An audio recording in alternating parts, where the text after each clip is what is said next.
Kahibalo ba ka kasisi nga bisan og usa ka tulo sa tubig dili na imuha. Samot na juding kusog kaayo nga tubig.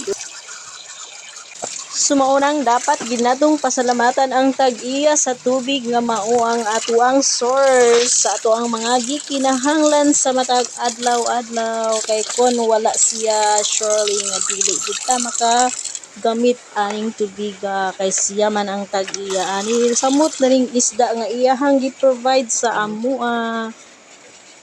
Ug karon mga kasisi kay adlaw man nga Lunes nakasayo na pud mi og mata. Ari na pud mi magtikaw-tikaw sa amuang mahiwagang kusina. So nindot man day kaayo mga kasisi ning magmata taog kaadlawon kay daghan kayo tang mabuhat andan dili pud ta magkapuliki sa ato ang mga gimbuhaton. Mauna ni ang nahimo tang inahan mga kasisi kinahanglan gitang magsayo og mata sa sayo nga kaadlawon samot na kung naapay estudyante. Ayan kani mga kasisi, pwede na ni natong balihon kay dili na ni siya mamisik-pisik.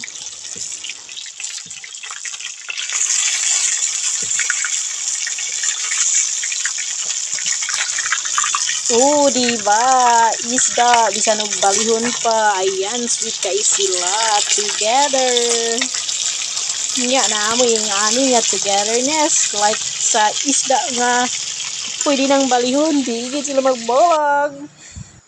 Ay, ka-sweet.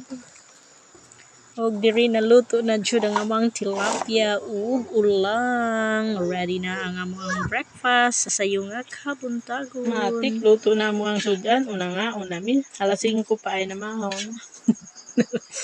Pang. Sayo kayong nagapamahaw.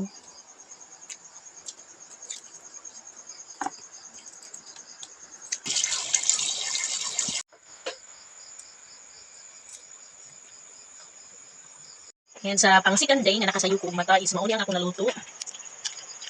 Paa sa langgam. Kuni siyang gibutangan og cornstarch. Atong gilawan. Di ba mura ni siya chicken joy. Lami kayo siya guys. Lami kayo.